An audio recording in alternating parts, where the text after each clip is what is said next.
Today I am comparing a set of cheap markers versus a set of expensive markers.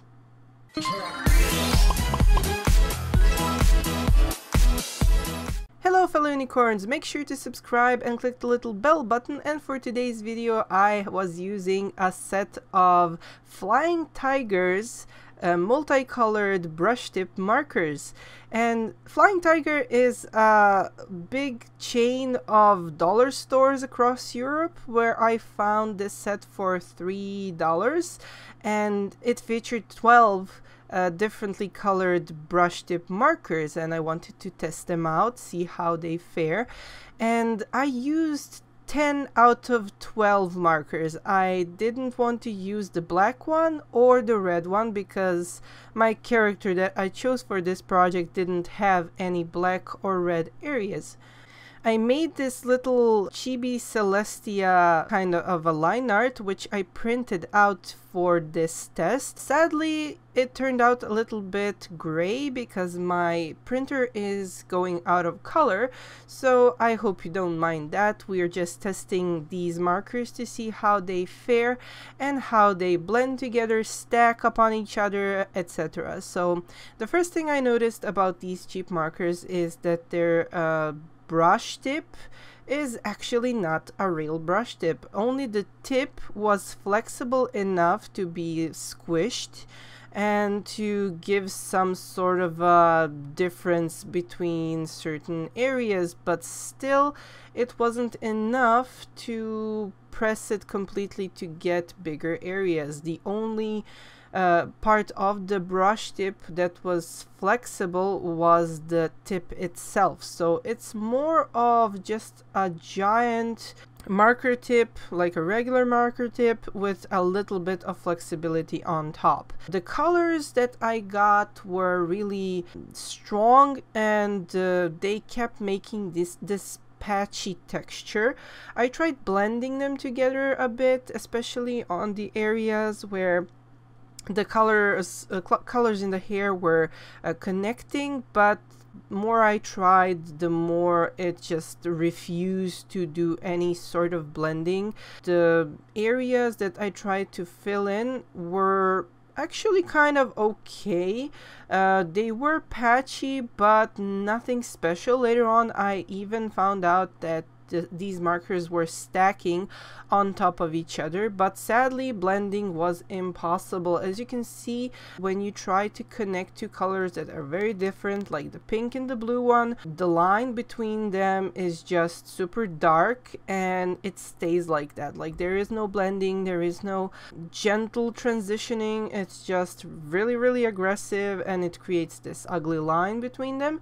So I had to improvise and just work with it, I guess. But the blues and the greens were stacking on top of each other, so that enabled me later to go on certain areas and try to do some cell shading, like improvised cell shading.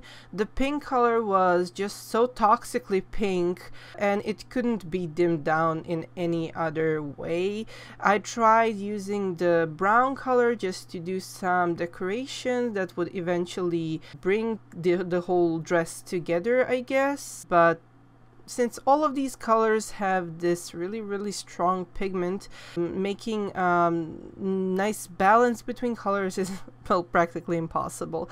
So I tried doing some cell shading with the pink, since it's the most well, medium color of them all for Celestia, since she does have some sort of a pinkish or purplish line art surrounding her in the original art. So anyways, I tried to use the brown color, which was the only color that was actually kind of decent to emphasize some metallic parts on this character. And personally, I wasn't satisfied because the tips were preventing me from doing any sort of small details.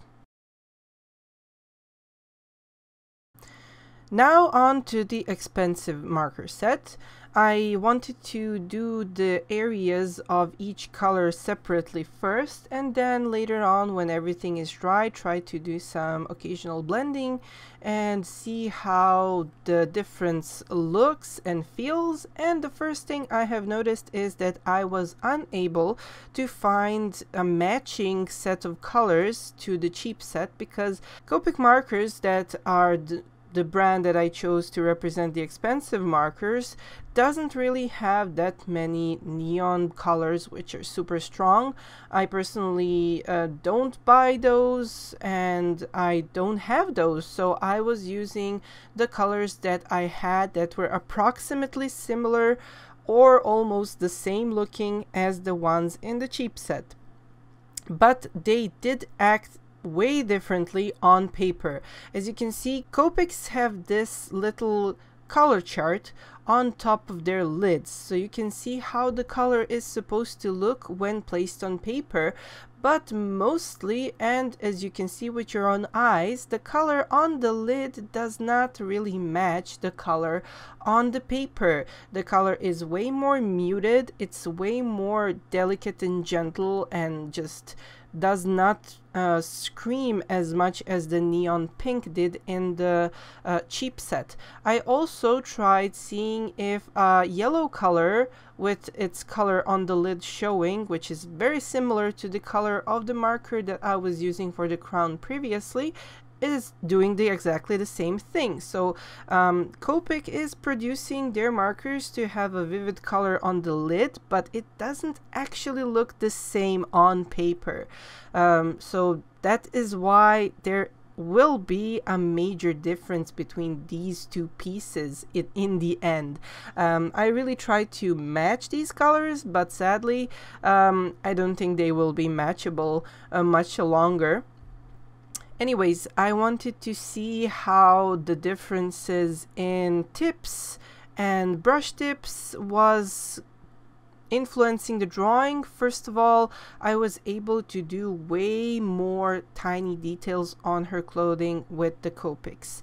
Copics have intricately detailed brush tips that are actually way softer, way more flexible, and their tips are so tiny that you can actually do way more details. And this is why I was able to go into intricate details on her collar, on her crown, on her metallic parts, and I was very, very satisfied on how many details I was able to pull out differently from the first drawing. I know that a lot of you might be thinking like, oh well, it's the more expensive markers, but actually I was very looking forward to looking for a cheaper alternative to expensive markers, and so far I didn't find anything that could really be cheap and yet better at its work than expensive markers. But let's see how other aspects of this are also showing. So I'm trying to do the same color palette on her hair as I previously did, and to see how much of my cell shading can be done and how much of blending I can also do. I personally am always afraid to blend lighter colors with darker colors for fear of the tip being smudged by the darker color during the during the process of blending, because once your tip gets really dirty from blending, you will probably spend a lot of time trying to clean it up, and it still will be leaving trails of the color it was blended with. So this is one thing that I am very afraid to do with Copics, because they're so expensive. I really don't want to waste a tip, especially a light colored tip, on blending. And yes, I know that there are zero Copics, which are like the blending ones, but they are gonna get dirty as well. And then what you're gonna do when you're trying to blend another light color? It's going to be a smudge everywhere. This is just my irrational fears. I was always so afraid of actually testing this out for fear to lose one of these super expensive markers, even if it is like the zero marker, the colorless blender one. So maybe one day I will collect my courage and do it. And of course, since I am a bit confident with Copics, I knew that I could easily blend out the green colors because they are so similar in tone, and I did it before with these colors. As you can see, I did manage in the end to do some blending a little bit with the pink color, but it all ended up looking way more muted than the original cheap marker art. And I did try to stack the colors, but stacking colors with Copics is way less than with the cheap colors, and you can see the color charts right here and the final comparison. I hope you guys enjoyed the video, and if you would like to learn how to draw manga, please check out my book Manga Crash Course, available in 4 different languages, as well as my latest book Manga Crash Course Fantasy.